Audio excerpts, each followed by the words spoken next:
गहरे जंगल की खामोशी में एक माहिर शिकारी बाबू शिकार की तलाश में भटक रहा था।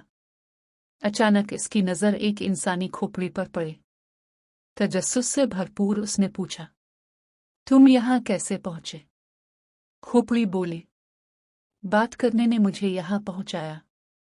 बाबू हैरान रह गया और फौरन बादशाह के पास जा पहुंचा।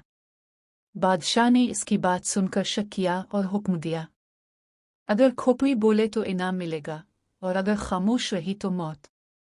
बाबू वापस जंगल आया, दिल में उम्मीद और खौफ लिए।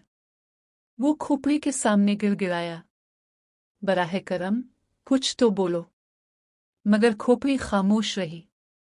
बादशाह के हुक्म के मुताबिक बाबू को वहीं कत्ल कर दिया गया।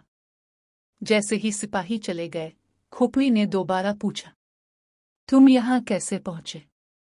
अब बाबू का कटा हुआ सर बोला, बात करने ने मुझे यहाँ पहुंचाया। ये कहानी हमें सिखाती है कि बाज़ औक़ात एक गैर ज़रूरी बात इंसान को तबाही तक ले जाती है और खामोशी ही सबसे बड़ी हिकमत होती है।